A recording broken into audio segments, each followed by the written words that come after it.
Yan, ang paksa po ng pag-uusapan natin ngayong buwan na ito ay pinamagatan na Happy New Year. Pakisabi po ng malakas, no. Come on, pakisabi ng malakas, no. Matanong ko nga po kayo, no? Sa salitang yes or no, alin doon ang mas madaling pakinggan, mas masarap pakinggan? Sa salitang yes or no, alin po doon ang mas madaling sabihin? Come on, ano talaga? No? O, di ba? Usually po, pag sinabing no, parang yan yung mahirap pakinggan. At the same time, ay mahirap pong sabihin. Right?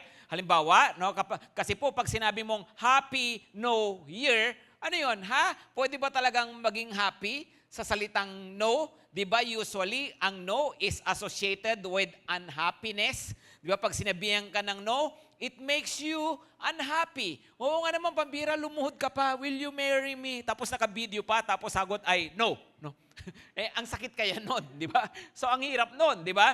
So, ang no ay isang bagay na parang mahirap pakinggan. At the same time, ang no ay isang bagay na parang mahirap ding sabihin. Kaya nga sabi nga nila, sometimes we have to learn to accept no, and at the same time, we have to learn to say no. Yun talaga ang kailangan natin sa buhay. Pero paanong yung no ay nagiging happy? No? Paano kang talaga bang nakakapagpaligaya, nakakapagpaganda ba ng buhay?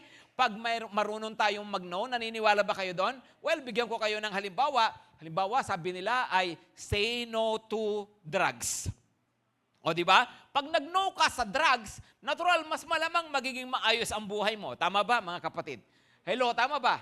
Sino rito ang nag-no sa lechon belly? Nung medianoche, di ba? Nag-no sa taba-taba ng mga baboy. O malamang, sa mga, mas maganda, mas magiging malusog ka, o siyempre, mas magiging masaya ka. Hello, tama ba yon? Tama ba? No? Sino rito makulit yung boyfriend mo, nag-no ka? O malamang mas magiging happy ka kaysa naman umpisa ng SEM, di ba, enrollment na, umpisa ng SEM entrance test, bago matapos ang SEM pregnancy test. Di ba, parang, that's not happy, right?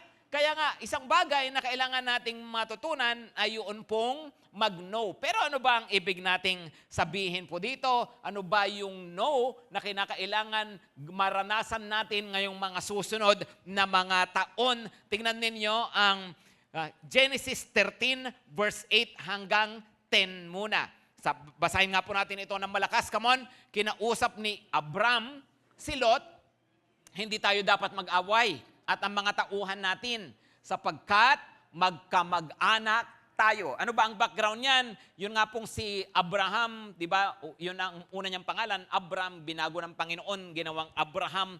Tapos tinawag siya, pumunta ka sa lupain na ibibigay ko sa iyo. Yun nga po yung lupang pangako. At dahil si Lot, pamangkin niya, parang anak-anakan na niya dahil ulila, ay isinama niya. At habang andun sila sa lupang pangako, pinagpala sila ng Diyos, dumami po yung kanilang mga ari-arian, yung kanilang mga alagang tupa, dumami yung kanilang mga tauhan, at bandang huli po, nag-aaway na yung kanilang mga tao. Bakit? Kasi pinag-aagawan yung mga pastulan sa kayong mga iinuman na mga tupa. Kaya nagkaroon ng problema. Itong si Abram na mas matured, ano ang sabi niya kay Lot? No, huwag tayong mag-away, no? At saka yung mga tauhan natin. Mabuti pa, ganito ang gawin natin. Verse 9, sabihan niyo ako magbasa, verse 9. Mabuti pa, yung maghiwalay tayo. Mamili ka. Kung gusto mo sa kaliwa, sa kanan ako. Kung gusto mo sa kanan, sa kaliwa ako. Ano tayo ng landas, maghiwalay tayo ng landas para walang problema, sabi niya. Tapos ito po, verse 10, pakibasa na malakas. At nang iginala ni Lot ang kanyang paningin, nakita niyang ang kapatagan ng Jordan hanggang sa Suwar ay sagana sa tubig, tulad ng halamanan ni Yahweh at ng lupain ng Ehipto. Nangyari ito noong hindi pa natutupok ang Sodoma at Gomora. Ano raw po ang sabi? Nakita niya. Pakisabi ng malakas, nakita niya.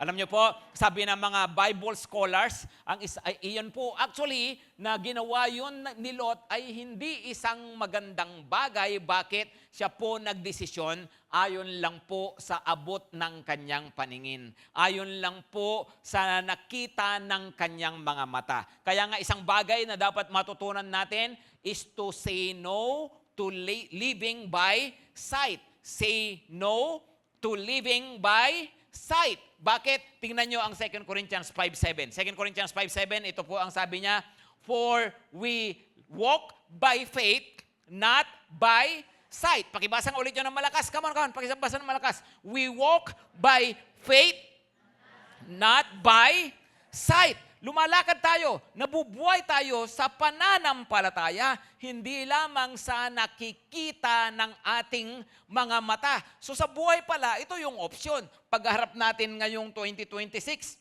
saka sa mga susunod pa na mga taon ng buhay natin, paano ka mabubuhay? Mabubuhay ka lang ba ayon sa nakikita ng mata o mabubuhay ka ayon sa pananampalataya? Kaya nga ang sinasabi natin ngayon, say no to living by sight. Pakisabi ng malakas, not by sight. Come on. Not by sight, but by faith. Come on. Once more. Not by sight, but by faith. Yun pong dalawang yon. Actually po, yun po yung mga option po natin. So ano ang unang option? Well, you can walk by faith. You can walk by sight. You can live by sight. Yun pala yung unang option natin. At maganda po na pag-usapan po natin yan. Kasi ito po ang nangyayari sa marami. Ano po ulit? You can live by sight. That's an option. At ito nga po ang naging option na pinili nitong si Lot. Tingnan po natin ulit, Genesis 13 verse 10. Balikan nga po natin yung verse na yun. Basahin ko po sa inyo sa English. Sabi po niya, and Lot lifted up his eyes and saw. Pakisabi ng malakas, saw. No? Nakita niya, the Jordan Valley was well watered everywhere, like the gate, like the garden of the Lord, like the land of Egypt. Tapos ito po, atin niyo po yung parenthetical. Sabi niya, this was before the Lord destroyed Sodom and Gomorrah. Bakit ipinasok pa yon? Di ba bakit di na lang muna tinuloy-tuloy yung kwento?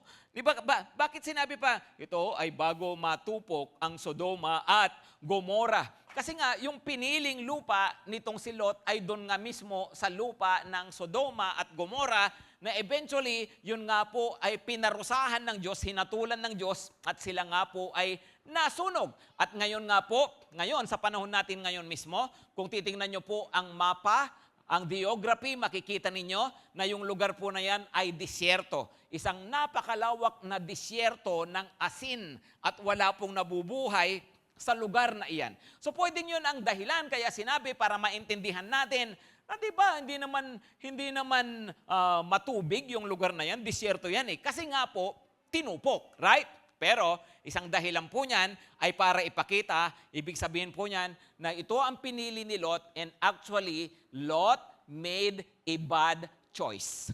Actually, Lot made a bad choice. Why? Because he decided according to just his sight. Kung ano lang yung kita niya, kung ano lang yung ayon sa pananaw niya, doon po siya nagdesisyon. Alam po ninyo, those who live by sight have limited perspective. Yan po ang isang reality ng buhay. When you live by sight, your perspective will naturally be limited, will naturally be narrow, magiging makitid, magiging short-sighted po tayo, yung pananaw po natin ay hindi kalawakan, hindi kagandahan. Bakit? Nabubuhay kasi tayo ayon lang sa nakikita ng mata. Yung bang nabubuhay ka lang ayon sa kung ano yung evaluation mo, di ba? Ayon sa analysis mo, tapos makikita, ay, eventually, hindi naman pala yun yung best choice. Bakit? Ano po ang nangyari? Di ba? Tumingin siya, nakita niya matubig. Nakita niya, wow, ang sarap magpastol, ang sarap magpatubo ng mga halaman. Pero sabi nga nila, di ba? Appearances can be deceiving. Looks can be deceiving. Hindi pwedeng dumepende ka lang sa mata. Hindi pwedeng dumepende ka lang sa itsura, sa nakikita. Sino rito sa inyo nag-love life ka ay tumingin ka lang sa itsura? Kagaya ni Mami Weng.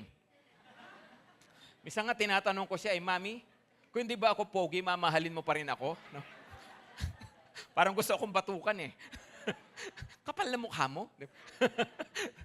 Pero di nga, minsan, nagdidesisyon ka sa buhay ayon lang sa nakikita ng mata, di ba? Ayon lang sa sitwasyon, di ba? Imagine, no, sabi nga, looks can be deceiving.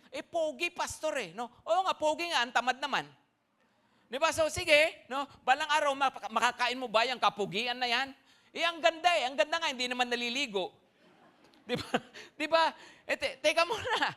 No? So, kaya nga hindi po pwede na nakatingin ka lang sa kung ano lang yung natural. Right? Ayon lang sa appearances. Hindi rin pwede na nakatingin ka lang sa circumstances, sa sitwasyon. Kasi ito kasi yung sitwasyon ngayon, ito yung uso ngayon, ito yung trending ngayon, ito ang pasukin natin, ito ang gawin nating course. Di ba? Naku, ang dami na nagkamali sa mga ganyan. Di ba?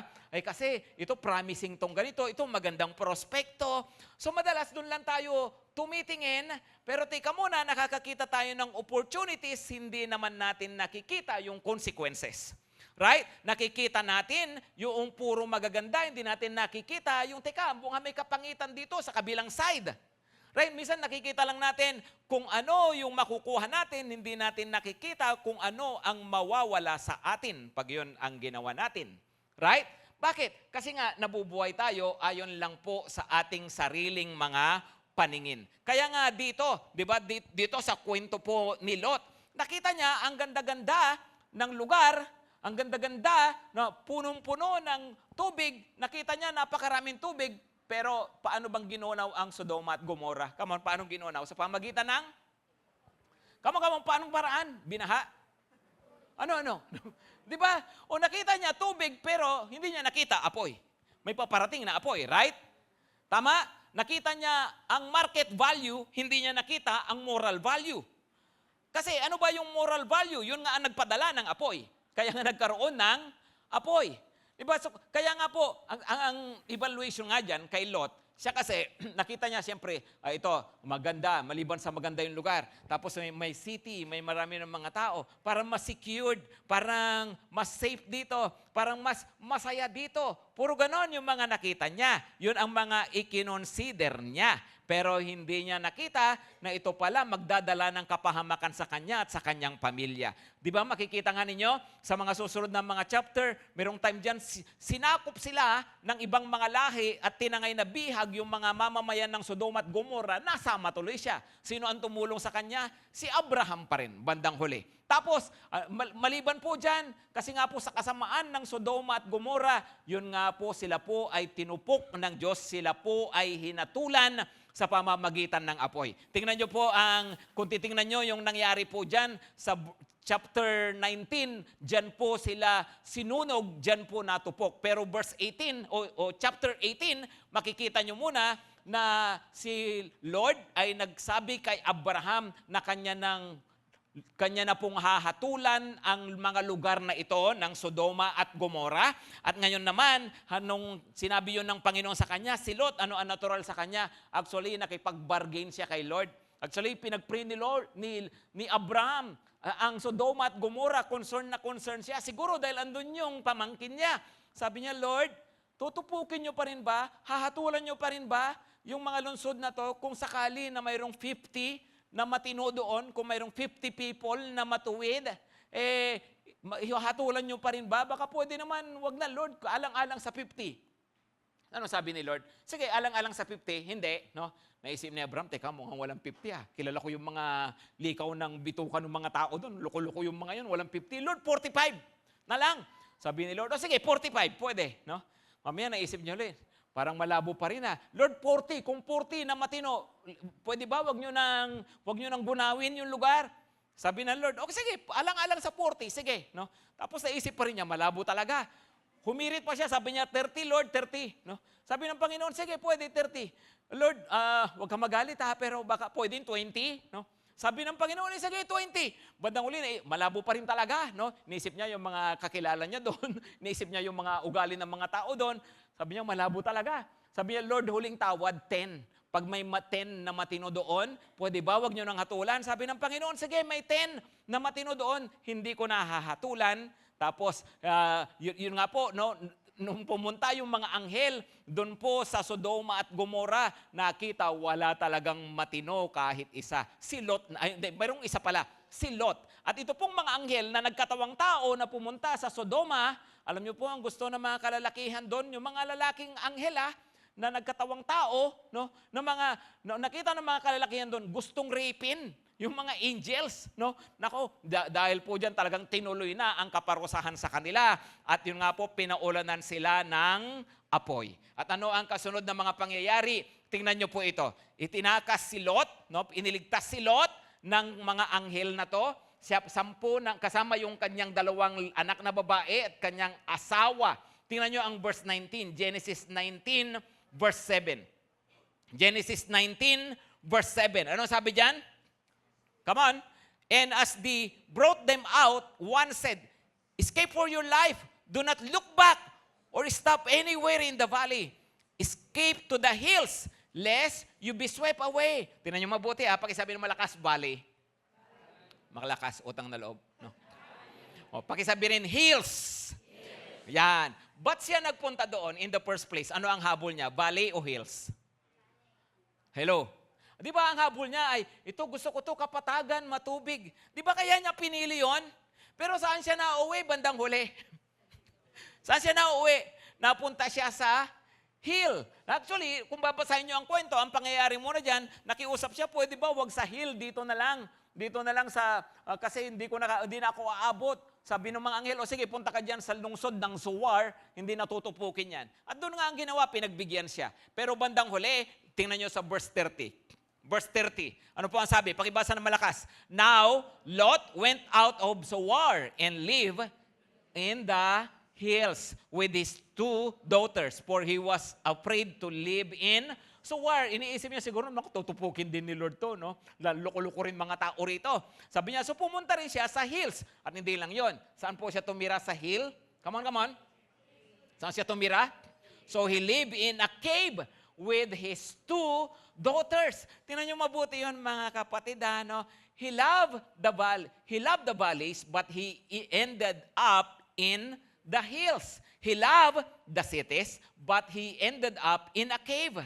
Right, tingnan nyo, yung kanyang gusto, ito maganda to, ito masaya rito, pero bandang huli, ito yung kinahinatnan niya. Dito siya napunta. Bakit? Kasi nga short-sighted. Kasi nga hindi malawak yung pananaw. Kasi nga kung tumingin ay kagaya lang din ng paningin ng ibang mga tao. Yung kanyang values ay ayon lang din sa values ng iba. Yung kanyang perspective ay ayon lang din sa perspective ng mga taong walang Diyos sa buhay. Kaya ang mga desisyon, ang mga kilos sa buhay ay mga kilos na kawalan ng pananampalataya. Alam nyo, sabi ng Panginoon, no, sabi niya sa Proverbs 3, 5, and 6, ano sabi doon?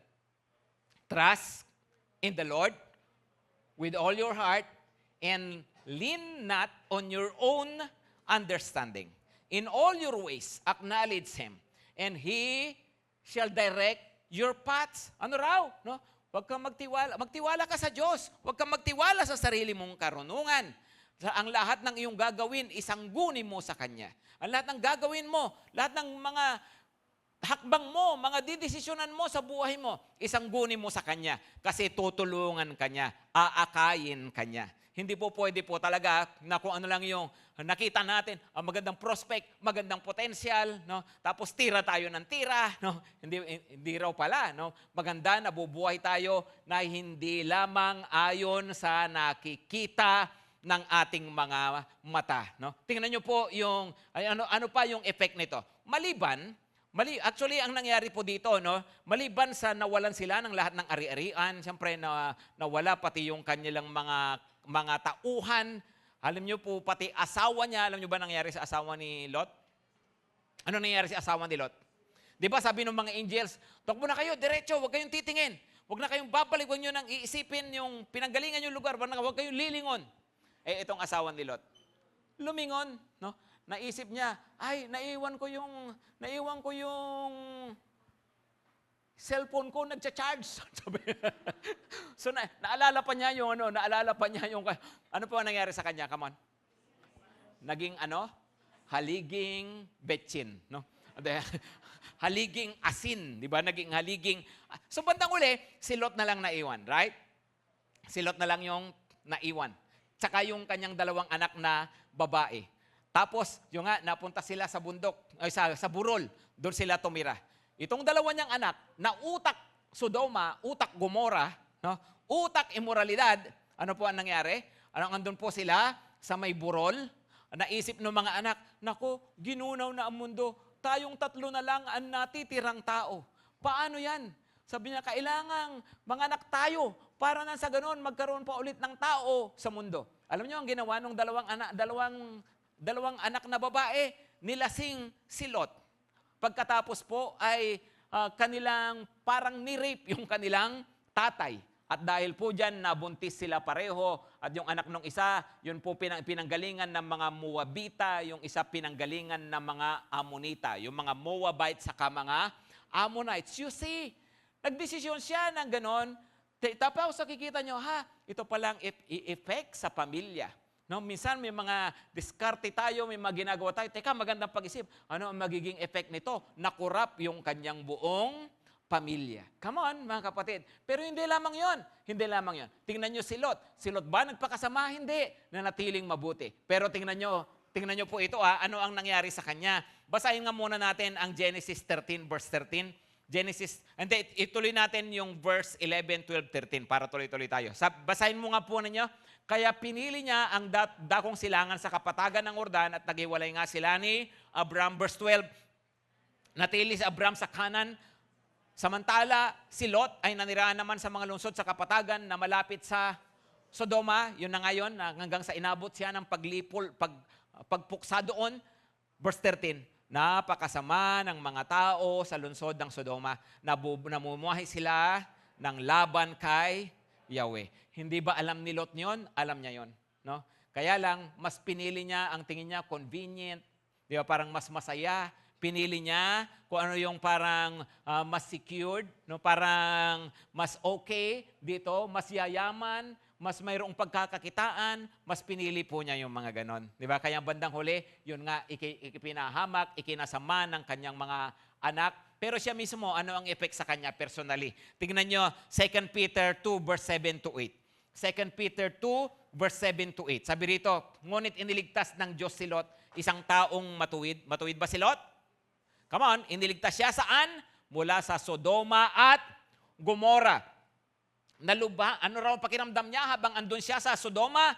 Nalubhang nabagabag na mga kahalayang ginagawa ng masasama noong panahon niya. Ito po, verse 8, tingnan nyo. Pakibasa.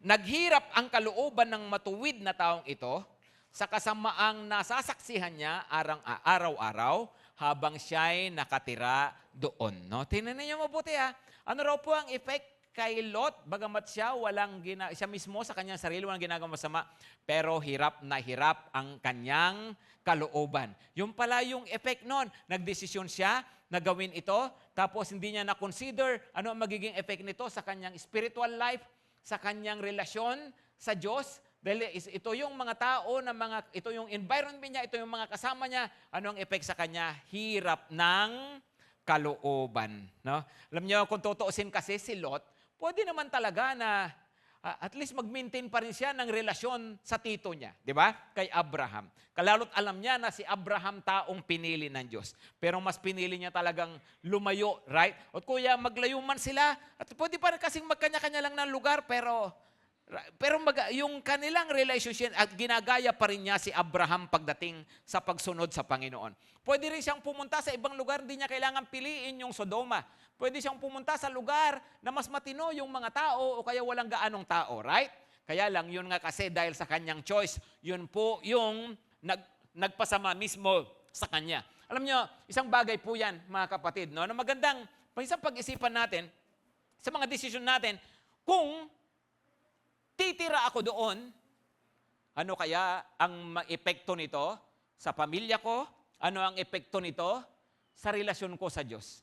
Kung ako ay papasok sa ganito, kung ito mapapangasawa ko, kung ako ay papasok sa ganitong relasyon, ano kaya ang mangyayari sa akin? Ano kaya yung epekto nito sa spiritual life ko? Right? Magandang pag-isip ng mga ganyan. Isa pa, no? Kagaya ng paghiwalay niya kay Lot. Kung ako mapapalayo sa tito ko, ano kaya yung magiging epekto nito? Kung ako lalayo sa Diyos ng tito ko, ano kaya ang mangyayari sa akin? Kung ilalayo ko yung pamilya ko, hindi naman ako mawawala talaga, pero pupunta ako sa lugar na parang mahirap mabuhay na Kristiyano. No? Ano kaya magiging effect? Dapat nakita rin yun ni Lot, right? Halimbawa, kung ako mawawala sa church, ano kaya ang mangyayari sa akin? Diba? Kumusta kaya ako? Magiging masaya ba talaga ako? Kung ako mawawala sa cell, kung ako ay aalis sa ministry, no? Dahil lang sa nagtampo ako, diba? Ano kaya ang magiging effect nito sa akin? Magandang pinag-iisipan yung mga yan. Right? Alam niyo, mayroon akong pinapanood kahapon lang, at yung ini-evaluate yung Kristyanismo sa Amerika, kung paanong dati ay paglinggo talagang halos lahat ng mga Amerikano nag-church, sarado lahat ng mga tindahan, hanggang nga sa lumipas yung panahon, hanggang nga sa unti-unti nawawala na yung mga tao, yung mga churches nagsasarahan, ang lalaking mga simbahan nagsasara, hanggang lalo na nitong nag-pandemic, hanggang nga sa ngayon ay mga kukunti na lang po yung mga nag-church. No?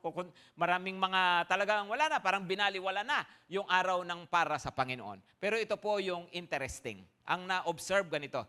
In-observe nung ang mga Amerikano, hindi na gaanong nagsisimba, hindi na gaanong nag-church, ay nakita, parang wala namang ibinago sa moralidad ng lugar. Hindi naman dumami ang abortion, hindi naman sila naging mga masasamang mga tao. Ito nga ang sabi no? The Americans did not become morally worse just because they stopped going to church. Ano raw? The Americans did not become morally worse just because they stopped going to church. Pero ito ang kasunod. But they become lonelier. No? Ano raw? Hindi naman daw sila naging masamang tao, naging malungkot lang daw sila. Bakit? Nakita na dahil sa paglayo din sa mga gawain ng Panginoon, paglayo sa mga fellowship, kaya nga po, mayroong tawag na doon na epidemic of loneliness.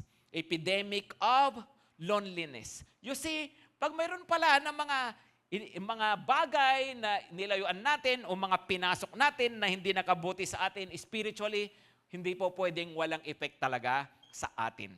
Kaya nga po, we do not live by sight. Pakisabi ng malakas, not by sight.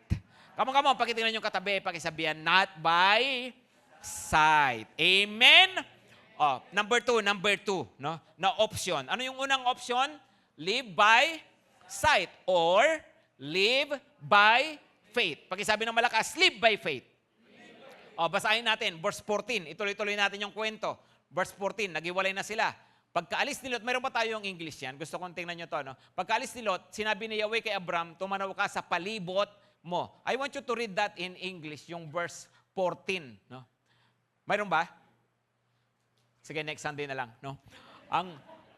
Ang buong lupaing natatanaw mo ay ibibigay ko sa iyo at sa pagiging lahi mo, magpakailan man. Kasi yung sa pagkakatagalog, doon sa verse 14, parang shortcut na lang di ba? Tumanaw ka sa paligid, no? Pero maganda ang pagkaka-English Hindi lang sinabing paligid, no? Sabi niya, look to the north, look to the south, look to the east, look to the west. Sabi niya, tumingin ka sa lahat ng direksyon. At ano raw? Lahat ng natatanaw mo, ibibigay ko sa iyo. Wow, no? Anong ibig sabihin po nun? Ano yung sabi natin kanina? Yun pong those who live by sight have limited perspective. But those who live by faith have limitless possibilities. Wow. Pakisabi ng malakas, limitless. No? Come on, pakisabi ng malakas, limitless. Those who live by faith have limitless possibilities. Bakit po? Bakit sinabing limitless possibilities? Ang sabi ng Panginoon sa kanya, ito, nakikita mo lahat ng yan? Lahat ng nakikita mo sa paligid, walang limit. Kumbaga si Lot, sabi ng, si Lot, ito to, maganda to, dito ako. No? Pero sabi naman Panginoon kay Abraham, o ikaw naman, tumingin. Ito, hindi lang ayon sa paningin mo, ito pagtingin na galing sa Diyos. At ito, lahat. Hindi lang yung ganyan, no? Kundi lahat. Lahat yan ay ibibigay ko sa iyo. Pero hindi lang ibinigay sa kanya para ma-enjoy niya sa panahon niya, ibibigay ko sa lahi mo magpakailanman. At alam natin na ang Israel hanggang ngayon, sa totoo lang, halos lahat ng mga bansa nung unang panahon nabura na sa mapa. Kung andyan man yung bansa, iba na ang nakatira. No? Pero iba po ang Israel. Hanggang ngayon ay buhay na bansa. Bakit? Kasi nga po yan yung tinawag na promised land. No? Iyon nga po. Bakit? Kasi nga iba ang pamumuhay ng tao na nagtitiwala sa Diyos. Ang may pananampalataya. Alam ko lahat tayo may mga limitations, right?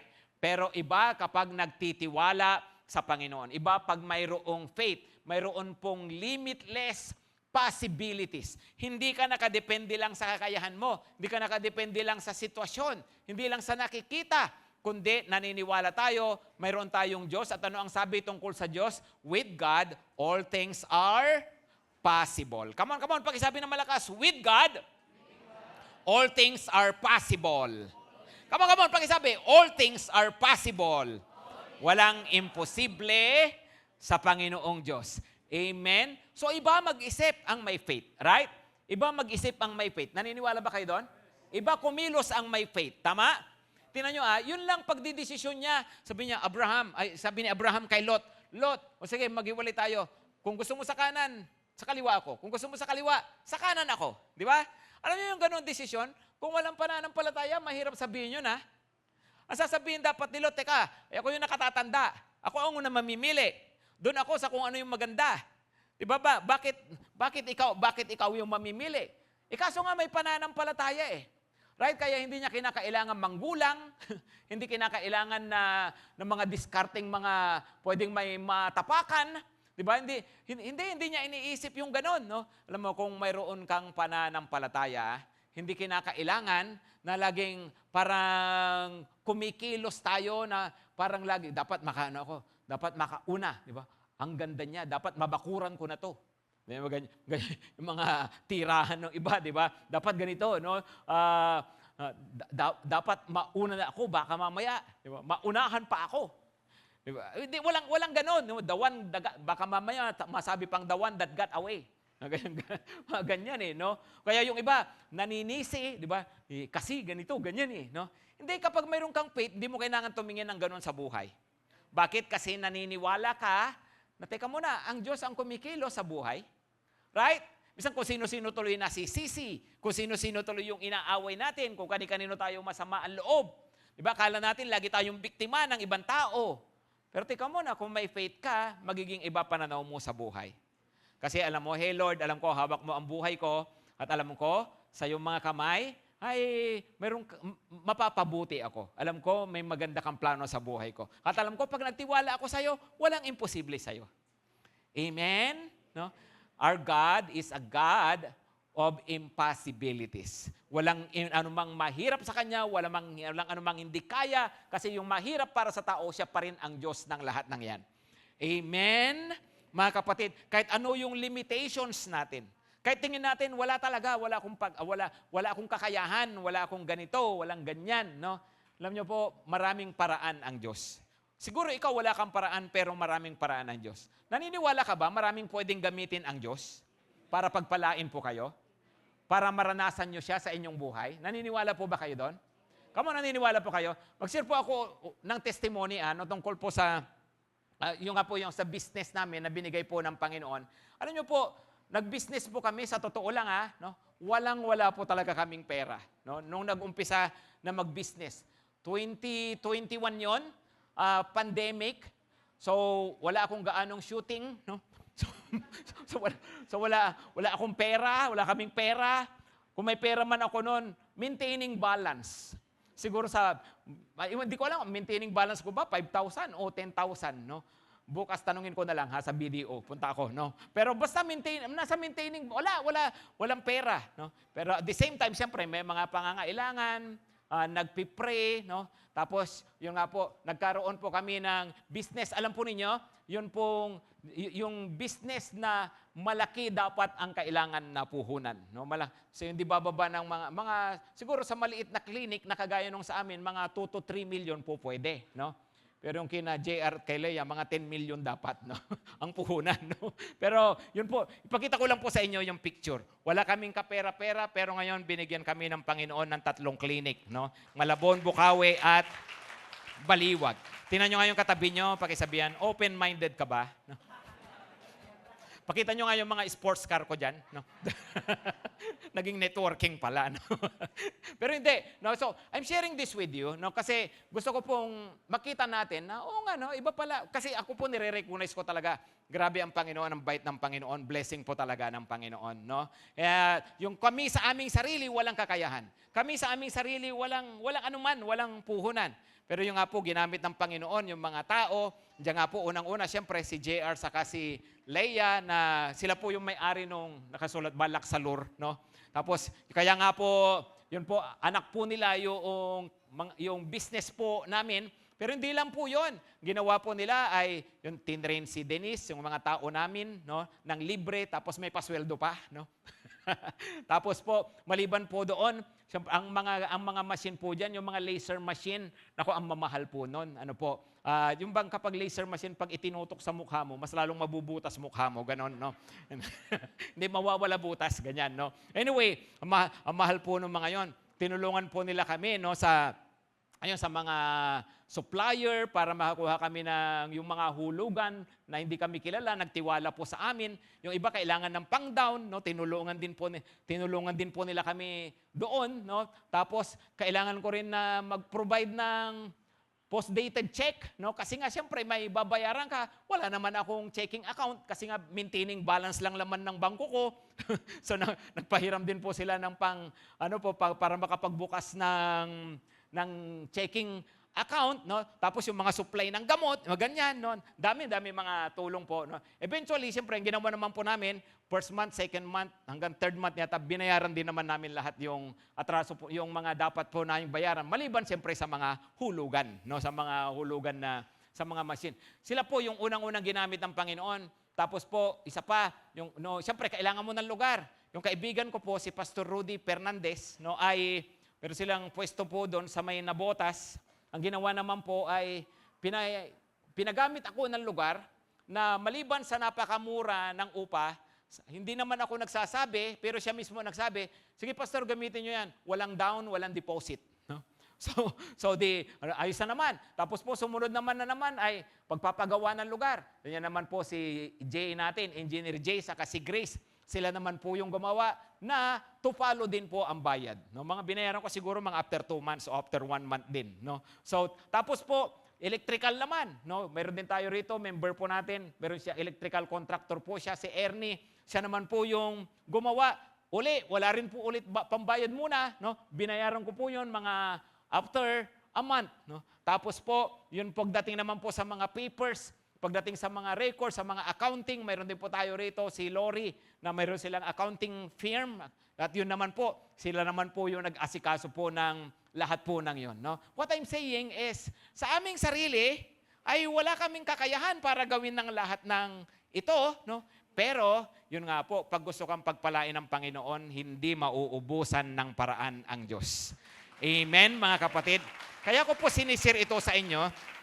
Sinisir ko po ito hindi para ipagyabang, no? Hindi po para ano paman. Sinisir ko ito, hindi rin po para i-recruit kayo at magpa-treat kayo sa amin kasi ang gaganda na ninyo, no? Ang business namin ay kapangitan mo, kabuhayan ko, no? So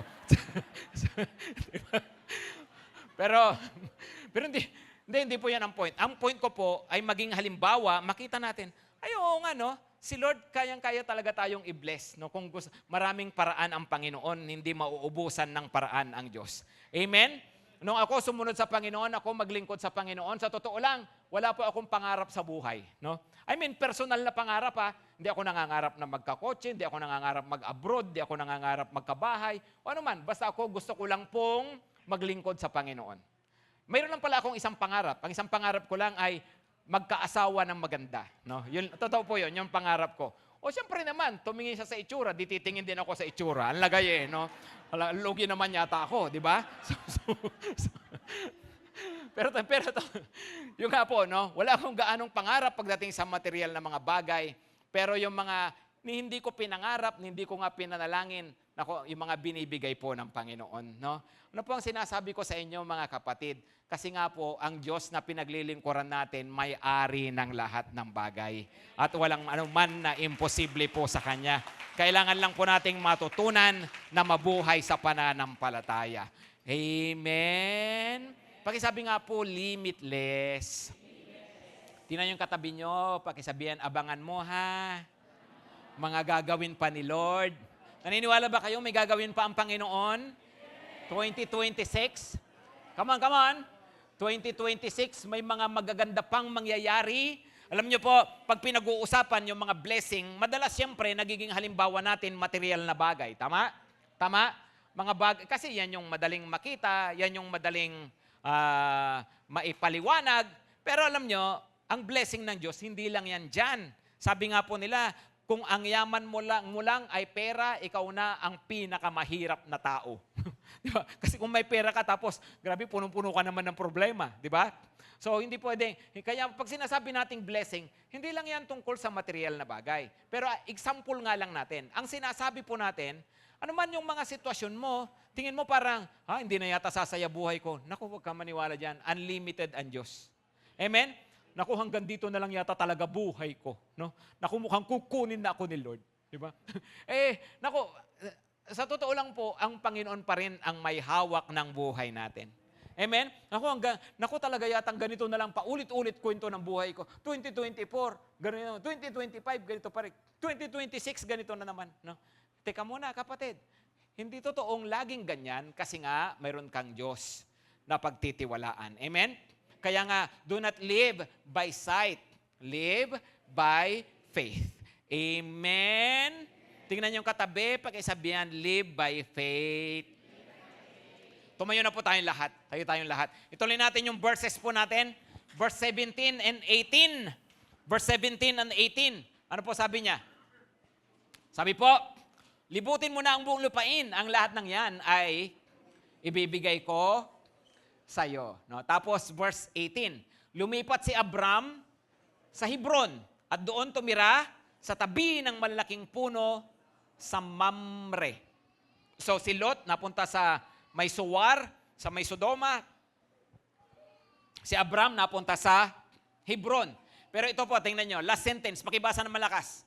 Nagtayo siya roon ng altar para kay Yahweh. Pakisabi ng malakas, altar. No?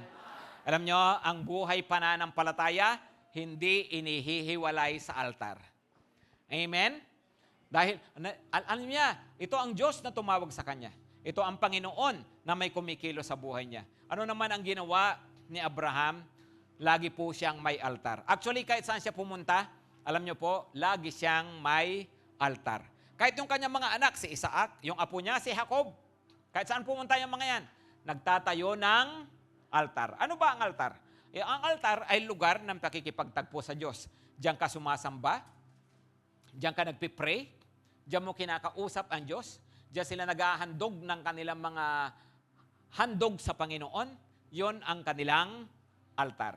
Alam niyo sa buhay, napakahalaga ang pamumuhay ng araw-araw na may altar. Of course, ang church, altar. This is our altar. Every Sunday.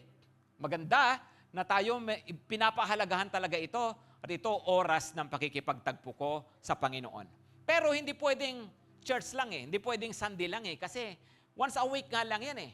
Ang napakahalagang gawain sa buhay ay yung araw-araw na pakikipagtagpo sa Diyos. Pagkakaroon ng altar sa araw-araw. At hindi mo kinakailangan pumunta sa isang espesyal na lugar na kagaya nito. Hindi kinakailangan espesyal na oras na kagaya nito. ang altar mo dapat sa araw-araw ay kahit sa lugar na karaniwan, oras na karaniwan, kung asan ka andon, kung asan ka naglalagi, doon ka mag-altar. Ano ang ibig sabihin? Ako halimbawa, ito yung kama namin sa kwarto, tapos may upuan dito, may maliit na table. Yung upuan na yon, yun yung aking altar araw-araw. Minsan sa sopa, no, sa may sala, yon ang aking altar. Minsan doon ako lumuluhod sa may gilid ng aking kama. Yon ang aking altar. Hindi ko alam kung ano sa inyo. Hindi kinakailangang maganda yung lugar. Hindi kinakailangan na mayroong talagang dapat tahimik na tahimik. Hindi kinakailangan mag-isa ka lang. Hindi, altar ko, habang andyan si Mami Weng, pag siya tulog pa, at ako nakaupo, yun na yung aking altar. Hindi mo kinakailangan mag-isa. Ang importante lang dito, mayroon kang oras para personal lagi na makipagtagpo sa Diyos, makipag-usap sa Diyos. Mga kapatid, ang buhay pananampalataya, hindi pwedeng ilayo sa altar. Pag wala ka ng altar, mabubuhay ka na lang lagi ayon sa nakikita ng iyong mata, ayon sa sitwasyon. Kaya nga, araw-araw ng buhay, pahalagahan natin ang pakikipagtagpo sa Diyos. Yumuko po tayong lahat at pumikit at lumapit po tayo ngayon sa Panginoon. Kung sa oras na to, alam mo, kinakausap ka ng Panginoon, pwede mo bang sabihin sa Panginoon, yes, Lord, yung altar ko, Panginoon, ay bubuhayin ko uli. Just in case na nitong mga nakaraan, medyo napabayaan mo ang iyong altar. O kaya baka wala ka pang altar. Sabihin mo sa Panginoon, yes Lord, araw-araw, makikipagtagpo po ako sa inyo. Maliban sa Sunday na nag-aaltar ako, pero araw-araw, Panginoon, gusto ko na makausap ka, gusto ko na marinig ka, gusto ko, Panginoon, na maranasan ka. Sige po, kausapin niyo ang Panginoon. Gumawa kayo ng altar. Mag-commit ng altar sa Panginoon sa oras na to. Isipin nyo, anong lugar sa bahay, anong oras nyo laging kakatagpuin ang Panginoon. Yung iba rito sa inyo, hindi ko alam kung mayroong bisita, kung mayroong first-timer dito. Kung kayo po bisita rito, pakinggan nyong mabuti ito. Pinag-uusapan po natin ay living by faith. Pamumuhay sa pananampalataya. Pero alam po ninyo, ang pamumuhay sa pananampalataya ay imposible nating magagawa kung wala pa tayong personal na pananampalataya. Before you can live by faith, you must first have a personal faith. Ano yung personal faith, Pastor? Yung personal faith po ay ganito. Ang mga Pilipino po kasi naniniwala daw, kaya lang kanilang paniniwala hanggang isip lang. Wala pa talaga sa puso. So kung gagawing ang faith ko nasa puso, kung sa oras na to mismo, lalapit ka kay Jesus at sasabihin mo, Panginoong Jesus, tinatanggap kita sa puso ko, sa buhay ko. Panginoong Jesus, sumasampalataya ako sa iyo.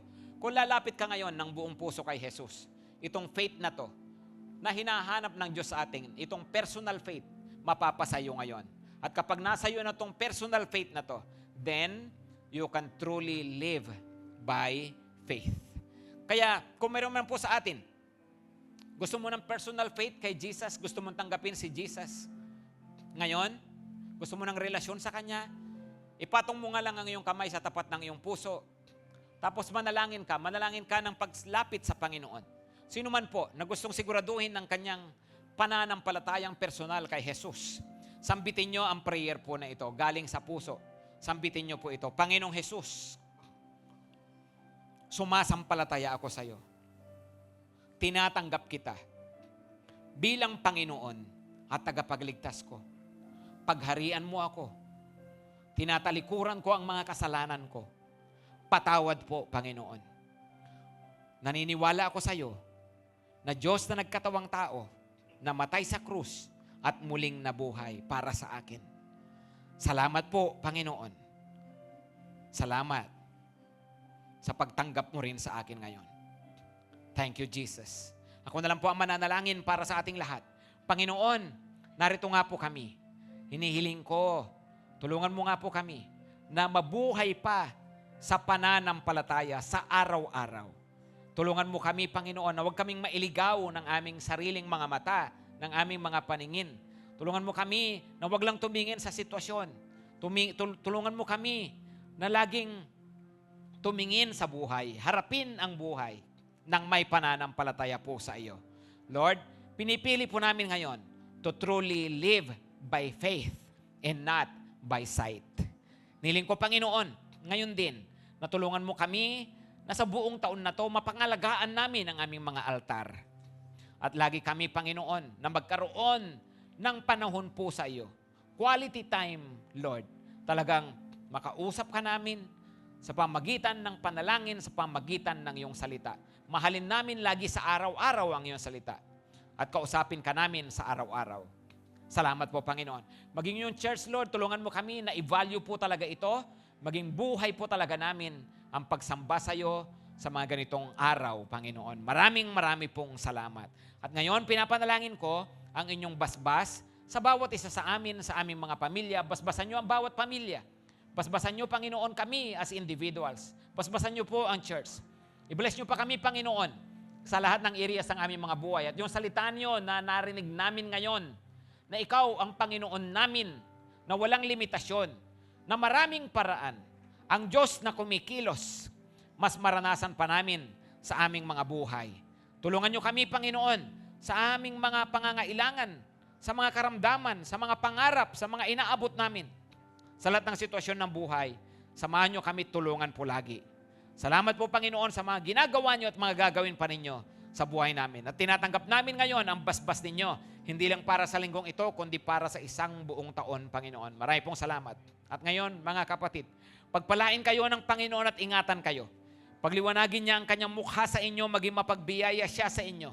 Ibaling niya ang kanyang tingin sa inyo at maranasan niyo siya buong panahon ng inyong buhay. Sa pangalan ng Panginoong Jesus. Amen at amen.